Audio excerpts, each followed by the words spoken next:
He's a how you doing barbecuing son of a gun from Arizona. Mad Coyote, yippee-yi-yote, Mad Coyote Joe. Okay, let's get started making chicken soup. Now we've got a nice pan here. I like, if I have it, to use a heavier pot for soups.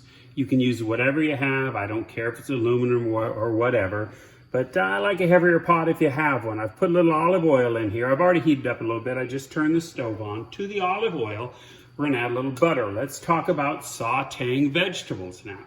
When you're sauteing vegetables, you may want that butter flavor. I like the butter flavor.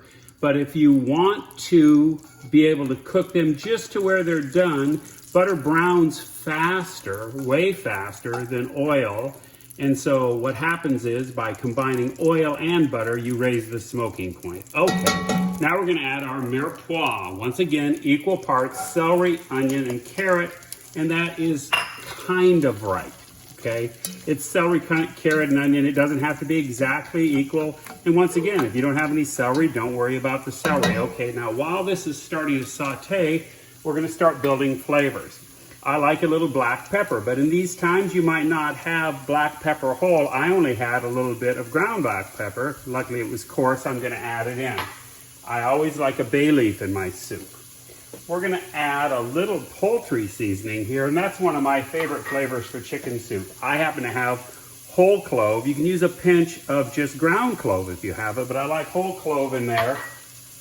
We have some allspice here, just to give it a little bite, and then I'm going to add a little bit of crushed red chili. Now we're gonna stir this around for a minute and jump ahead. What we're looking for is the spices to open up where we're starting to smell them, and then the onion should become translucent. Okay, at this point, if you look, you can see our onions are all getting translucent. Now the carrots and the celery are still really quite crunchy. They need to cook down a ways. And if you lean down and just smell, you smell those aromatics. So the allspice, the clove, the pepper, the poultry seasoning, all of them do what you want when you're not feeling well, and they open up your lungs. Okay, at this point, we're gonna start adding flavors. The first thing we're gonna do is just use some chicken stock. I've got some nice organic chicken stock. Maybe you don't have chicken stock at home. You can use bouillon. You can do this with just water. And if you're gonna do that, cook your chicken longer because it will impart flavors and you'll get a lot of flavor out of the bone. I like to make my chicken, especially when chicken is scarce like it is right now, I like to take and just poach my chicken after the soup is totally done. Okay, we're gonna bring this to a little boil. We'll jump ahead. Okay, the soup's been simmering now for, maybe 8 to 10 minutes. It's come to a nice little boil. Let's take a look. See, there it is. It's moving nicely. All right, now I'm gonna add some other flavors in. First, I'm gonna turn it down. Now, one flavor I love in chicken soup is zucchini, and the reason I use it is twofold. I like adding the vegetables. I think it's really a delicious flavor in the final soup. But zucchini, like, say, okra, has a viscousness to it. And what happens is, as you cook the zucchini and it comes apart in the soup, it makes the soup just a little, I don't know if thicker is the right word. It adds body to the soup is what I guess I would say. So we're going to add that. And then another flavor I love in my chicken soup is just, I use diced canned tomatoes.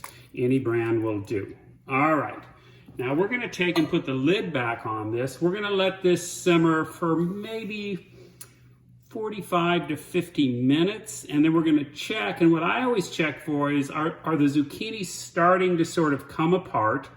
And are the carrots and celery very, very soft about the way I'd like them? All right, let's do that and we'll jump ahead. Oh, this towel will work. Okay, we're gonna lift this up. Now, look at our soup.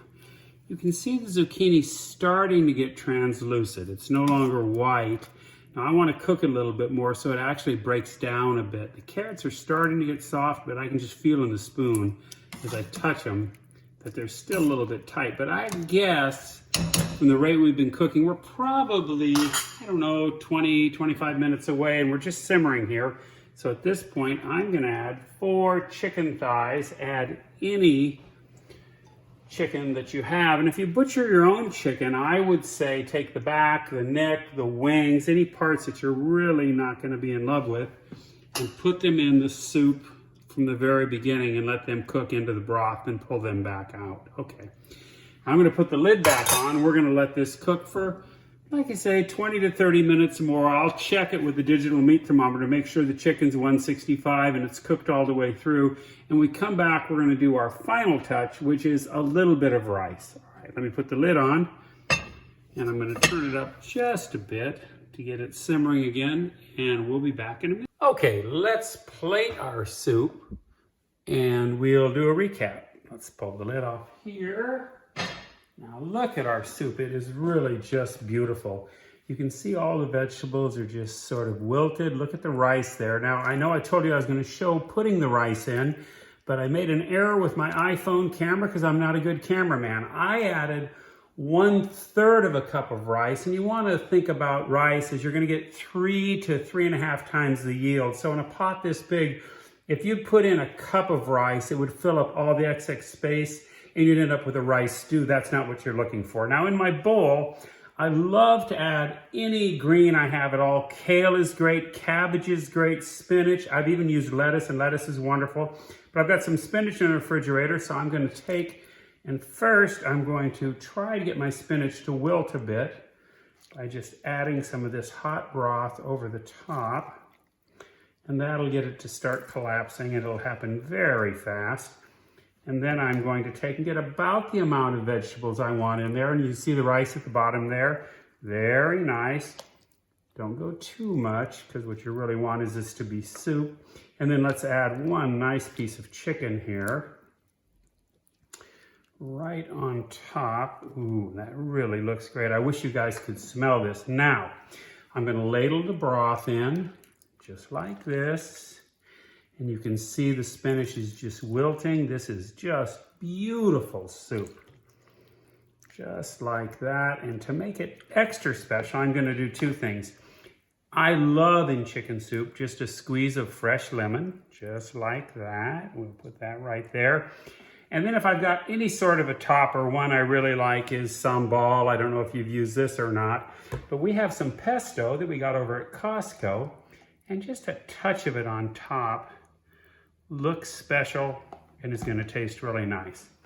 All right, there's your homemade chicken soup. It's beautiful, it's delicious, it's nutritious. Your family will be amazed, and you can do this. Okay, let's recap what we've done. Basically, this is to give you an idea how to cook soup. What I used was 2 32-ounce containers of chicken broth or chicken stock. Remember, carrot, onion, celery is the basis for so many soups. In about equal parts, I used 2 sticks of celery, a couple carrots, and about 1/2 an onion. So mix that together. You're going to take and saute it until the onion is soft, but not brown, and that's in a little bit of butter and a little bit of olive oil. At that point, I showed you how I cook my soup, but maybe you're someone who wants to do a one-pot meal, like maybe you want to do it in a crock pot. Put the sauteed vegetables into the crock pot. You can add everything else, turn it on low, and walk away. Remember, rice gets about 3 to 4 times larger, so don't put too much in. And if you're having a problem with that, maybe you can make the rice on the side. Now, I told you we'd talk about vegetarian soups or bean soups. If you're a vegetarian and you don't want to eat any animal products, and I get that for some folks, you might try vegetable broth and do the same thing and don't add any meat to it. Or if you're looking for another way to build flavor, try using miso. And there's a ton of videos online where you can look up how to make miso soup, okay? For bean soup, take and cook it slow. Don't bring it to a boil. Cook your beans. I just cook them in water. And remember, with all these, don't salt until the end. Build your flavors, get them where you want, and then test for salt. Okay, well, I think we made a fantastic bowl of soup. I'm going to go eat it. I hope you guys are doing fine at home. Take care of your families, and let's all try to help each other out there. If there's anything I can do for you, please put a comment on my Facebook page, and I'd love to cook something for you, so let me know what you need to make. All right, I'm Coyote Joe. I'll see you next time. He's a how you doing barbecuing son of a gun from Arizona. Mad Coyote, yippee-yi-yote, Mad Coyote